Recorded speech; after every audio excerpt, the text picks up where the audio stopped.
Salut à tous, c'est Arthur d'Excuse Me I'm French. Aujourd'hui, nous allons parler de l'objet de mode le plus porté au monde, le jean. On va vous demander si vous savez d'où ça vient. Un spécialiste nous en dira un petit peu plus et nous allons enfin rencontrer de jeunes entrepreneurs.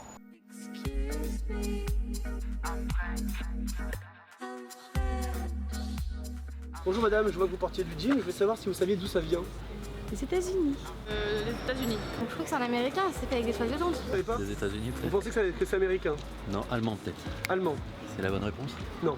Pour en savoir un petit peu plus, nous allons rencontrer un vrai passionné du denim. Jean Bernardin nous accueille dans sa boutique. Salut Jean. Tu vas bien? Très bien. Alors on est venu ici un petit peu pour que tu nous parles de ta boutique qui est dans le 6e arrondissement de Paris, qui est une boutique mythique apparemment dans le prêt-à-porter. J'ai pris la suite d'une personne qui était déjà là et qui avait 40 ans d'existence. Ce qui compte pour moi, c'est l'authenticité, c'est-à-dire de savoir qui le fait, comment il le fait et d'où ça vient. Bien souvent, je donne un peu sa chance à des jeunes aussi. Ce sont des jeunes qui poussent le vice, si j'ose dire le vice, à aller chercher le fabricant de boutons en vraie corne dans le Jura. J'ai aussi des jeans, alors c'était un petit peu le plus difficile, parce que moi je suis passionné de denim, je l'ai toujours été, c'est ma génération. Puisque denim, Comme le nom l'indique. voilà, vient de Nîmes. Un jeune qui ne fait pas que ce jean-là savait que je cherchais à proposer un jean, une marque. Je ne pensais pas pouvoir trouver français. Et quand il m'a parlé d'atelier de Nîmes, le ADN fait à Nîmes, j'ai dit mais voilà, j'ai pas besoin de chercher plus loin. La coupe est sympa, ils font tout à la main. Le cahier des charges est totalement rempli par rapport à ce que moi je recherche. Jean, merci beaucoup pour toutes ces informations. Je t'en prie, avec plaisir. Maintenant qu'on en sait un peu plus, direction la ville du jean. Nous voilà à Nîmes, on va rencontrer aujourd'hui Guillaume qui a eu le projet un peu farfelu de relancer le denim de Nîmes.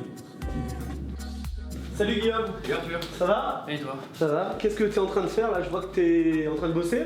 Bah écoute, j'étais en train de couper le patron des pantalons. En train de dessiner dessus. Qu'est-ce qui différencie un petit peu du jean en général par rapport à tes concurrents? Bah écoute, il y a plusieurs choses. Il y a le côté déjà historique, puisqu'en fait nous on refabrique du jean ici à Nîmes.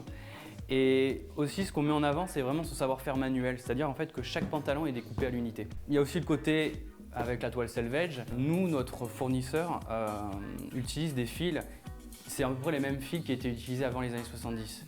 Tu fais quelle taille un jean? Moi je fais un petit 33. Eh ben écoute, je ferai essayer ce pantalon. Ouais, C'est la bonne taille? c'est la bonne taille. Ah, attends, en plus c'est écrit fabriqué à Nîmes quoi. C'est bon ça? Fabriqué à Nîmes, made in Nîmes les gars, made in Nîmes. Bon, allez. Et si tu veux aussi, chaque pantalon est numéroté. Ah ouais, chaque pantalon est numéroté avec la production, quand c'est fait.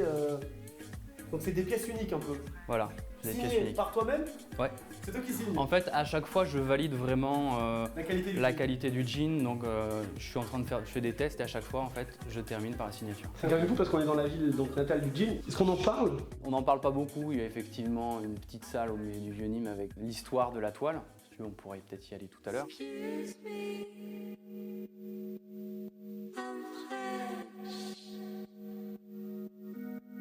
Alors l'histoire, elle est importante puisqu'en fait, la toile de jean de Nîmes a été créée aux alentours du XVIIe siècle.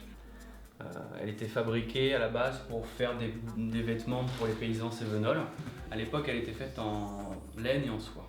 Et un jour, Lévi-Strauss, aux États-Unis, avait une rupture de stock de sa toile, qui était une toile en fait qui ressemblait à des bâches de chariot. Et il a trouvé un stock, bon la légende dit que c'est le stock 501, qui venait de Nîmes, et donc c'était la toile de Nîmes. Et donc Lévis a utilisé par la suite cette fameuse toile De Nîmes.